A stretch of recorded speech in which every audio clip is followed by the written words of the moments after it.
E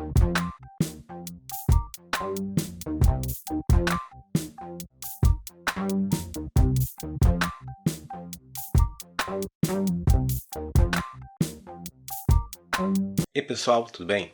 Agora eu vou falar um pouco sobre narrativa. Aí vocês vão falar assim, José, vem vocês de novo com essa questão de narrativa, né? Nunca para de falar disso. Vamos lá. O que é narrativa? E a narrativa, gente, é muito importante. Porque, na verdade, o público, né? O seu público lá que vai estar assistindo, ele vai estar assistindo essa obra audiovisual. E dentro dessa obra audiovisual, você gostando ou não, tem a narrativa. E a narrativa no cinema, né? É como narrar isso. Ou seja, como é que eu estou contando essa história? Eu posso contar muito bem a história dos três porquinhos assim. Era uma mãe cansada de trabalhar o dia inteiro, de alimentar aqueles porquinhos. Um dia ela chegou para eles e falou assim, olha só, a partir de agora vocês têm que ir embora e cada um fazer sua casinha. Os porquinhos saíram meio tristes, cada um aqui pensando, um querendo ser músico, outro querendo ser engenheiro, outro querendo descansar. Enquanto isso um lobo estava lá, acordando com fome. O primeiro então deles fez uma casinha de palha. E eu vou contando essa história, né, que vocês conhecem tão bem quanto eu. Mas percebam que não teve nenhuma ação ali interessante, porque a forma que eu contei é uma forma... Só informei, não estou narrando a história, né? Estou apresentando os detalhes daquela história. E eu posso narrar ela de uma outra forma, né? Era uma vez um lobo que dormiu todo o inverno. E quando acordou, sua barriga estava roncando. E ao mesmo tempo, numa casinha ali do lado, uma mãe que não aguentava mais trabalhar o dia inteiro, já idosa, informou aos filhos que estavam na hora deles terem a sua casinha. Os porquinhos tristes não queriam deixar a mãe, mas sabiam que chegou a hora de ter o seu lar. E assim vai a historinha.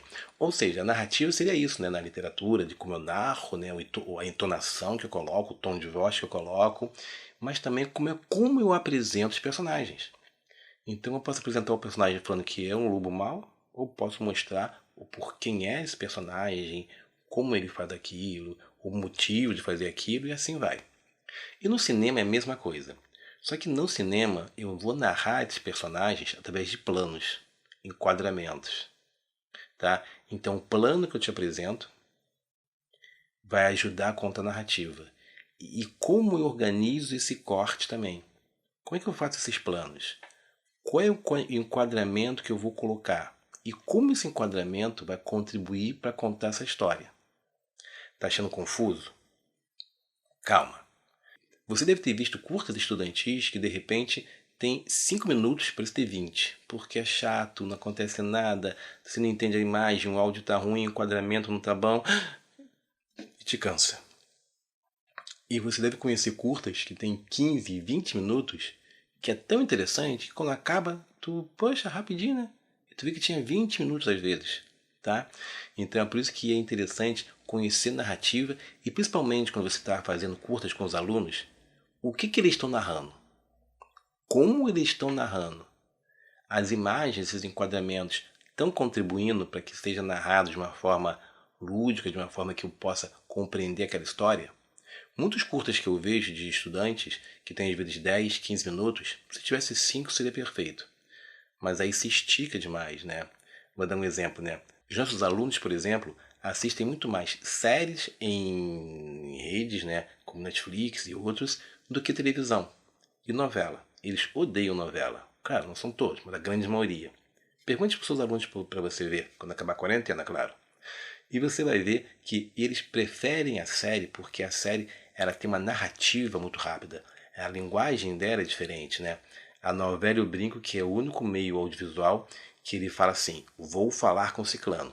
Ele vai e fala com o ciclano. Depois ele volta, falei com o ciclano. Porque a novela tem que esticar, a narrativa dela é lenta, às vezes cansativa. Tanto que eu brinco, né? Se você assistir um capítulo de novela na segunda-feira e na outra segunda assistir outro capítulo, você vai entender a história. Porque eles esticam, repetem, tanto que a novela, você não precisa ver, você precisa ouvir. Se você ficar de costa para a televisão, você entende tudo o que está acontecendo na novela. Porque a linguagem dela é assim, ela se repete muito, né? Por N motivos, né?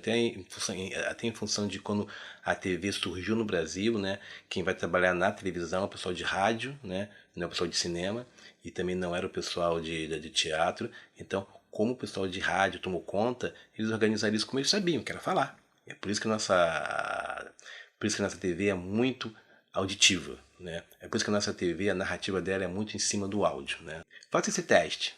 Vai assistir uma novela e fica de costa. Você vai entender tudo. Agora, liga uma série e fica de costa. Muita coisa você não vai entender. Porque você tem que ver alguns detalhes que a imagem vai estar te apresentando, que a narrativa e a linguagem são outras. Ok, galera? Então, você pode me perguntar, mas Josias, já que esse enquadramento é tão importante assim para a narrativa, quais são esses enquadramentos? E como é que eu faço isso? Ah, no próximo vídeo.